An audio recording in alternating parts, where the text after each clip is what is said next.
Now coming up on the left-hand side of the boat, we have a very neat building. It's a cream-colored building that's very ornate with decorations. You'll see a round rotunda on the top of the building and a couple of rotundas on the corners of the building that are closest to us. This building is a jeweler's building, and when it was completed, it had an elevator that would not only take people, but it would also take their vehicles right up to the front of their office. This way all of their jewels and their valuables would be highly protected. The rotunda all the way on the top of that building used to be a very famous speakeasy here in Chicago, frequented by that famous gangster Al Capone. Now what Al Capone used to do was he tipped the elevator guy in that building $50.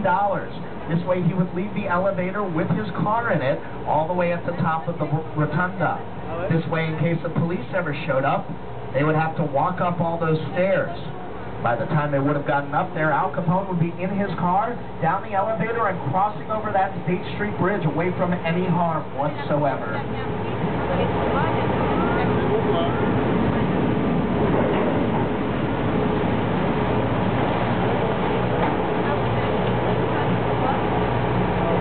If you look over to the left, you'll see a black and gray granite building, 35 West Wacker Drive. And that's better known as the Leo Burnett Building here in Chicago, home to the Burnett Advertising Company. Now, if you don't know that company, I guarantee you, you know some of the products they've helped to develop. These are the people who created Tony the Tiger for Kellogg's Frosted Flakes, as well as Snap, Crackle, and Pop for Rice Krispies. And we can't forget the man himself, Ronald McDonald, for the McDonald's Corporation, were all created by the Leo Burnett Company. I think this is a beautiful building over on the left, 77 West Wacker Drive. It's this white building with the mirrored glass, and it has a very neoclassical design to it. You see, it has non-structural columns that run all the way up to a little Greek temple at the top of the building. Now, this was the building that was used in the movie The Negotiator, starring Kevin Spacey and Samuel L. Jackson. And from that movie, Samuel L. Jackson went on to do much finer films, such as Snakes on a Plane. Speaking of planes, 77 West Wacker Drive now houses United Airlines. They just moved in there a couple of years ago. Now, if you look over to the right, this is one of the oldest buildings here on the river. This red brick building is the Reed Murdoch Center, completed in 1913 by architect George C. Nimitz. Now, this used to be the most feared and hated of all the buildings here in Chicago. That's because the Reed Murdoch Center used to be home to our city's traffic courts. Now, you'll probably notice we're going under a lot of bridges today here on the river. We have 32 movable bridges on the Chicago River. They're built in the Bastille style of bridge making. Bastille is a French word meaning teeter-totter or seesaw. And that's exactly how these bridges work, just like a seesaw on a system of counterweight. It takes very little effort to move these bridges to their full upright position. It can be done in just under 60 seconds. And the motor that moves these bridges is the size of a motor or an engine you would find in a VW Bug. So it takes very little effort to move these bridges. They're calibrated just specifically on a 1-to-4 ratio. That means if you see 1 ton of bridge over here, behind the walls of the bridge, there are 4 tons that help to counterbalance the weight. This weight is actually so delicate that every time the bridges are repainted, they have to recalibrate the weight. If you take a look over to the right now, you are going to see one behemoth of a building. This large building is the Merchandise Mart, and when it was completed, it was the largest building in the entire world in terms of floor space. The building has over 4 million square feet of floor space, and since then only 2 buildings have surpassed it. Number 2 is the Ronald Reagan Building in California, and number 1 is the Pentagon in Washington, D.C. That building is so large that it has its very own police department and its own fire department, its own set of medical services. The building employs 30,000 people a year, and it was the first building in America to be given its own zip code.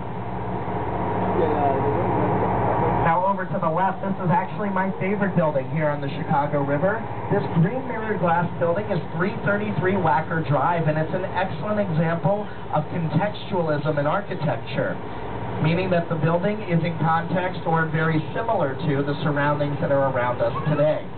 For example, you see the green color of that building, it matches the green color of the river that we're floating on. Also notice that that building curves, just as the river curves, going from the main branch down to the south branch of the river. If you look just next to it, you'll see a blue mirrored glass building. The two buildings are by the same architectural firm. That firm is called Kohn Pedersen and Box. They're located right out of New York City, and it's also a great example of contextualism. The blue color of that building matches the blue sky above us right now. So you have two bookends in contextualism right next to each other, one representing water, the other representing sky.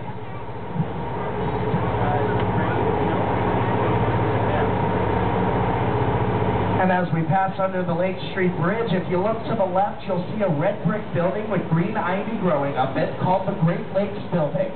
But if you were here in Chicago in 1860, this building did not stand here. There was a hastily built wooden shack in its place called the Wigwam.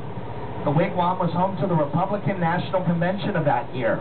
And that was the same year the Republicans picked Abraham Lincoln to represent them in the presidential race.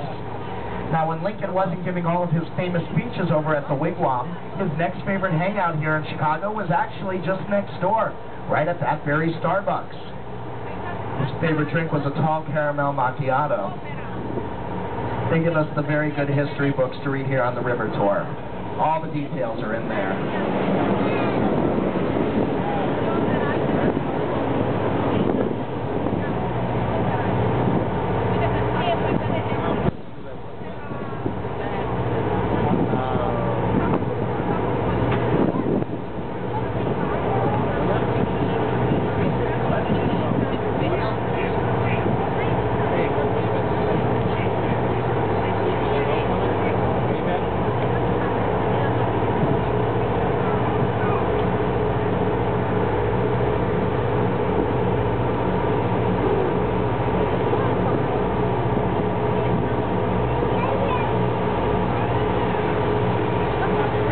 Now, coming up on the left-hand side of the boat, you'll see the beautiful Civic Opera building.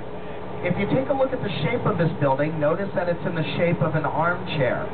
Now, this building was funded by a man named Samuel Insull, and his daughter was a local opera singer who did very well here in Chicago, but when she moved to New York City to further her career, it plummeted, and she was forced to move back here to the Windy City. Now, her father had that building designed in the shape of an armchair, so that way when he came back from heaven, he could sit in that chair, which faces towards the west. And this way he could turn his back on New York City forever for what it did to Daddy's little girl. Goes without saying he wasn't much of a New York Yankees fan either. This is a very neat building over here on the left. It's the Chicago Mercantile Exchange, better known as the Merc to native Chicagoans. This is where many of our commodities are traded here in the city. Now, the center part of the Merc that does not have any windows, that's the trading floor, and it holds a world's record for being the world's largest unobstructed trading floor. There's absolutely no columns or pillars supporting the ceiling from the inside. The only support comes from the two 40-story office buildings on either side of the trading floor. As we pass the corner of the building, notice that the edges of it are serrated, just like the edges of a knife. Now, what does that do? It creates more very valuable corner offices per floor. So for the people who own that building, instead of renting out 4 corner offices per floor, they can now rent out 16 corner offices per floor and make a lot more money while doing it.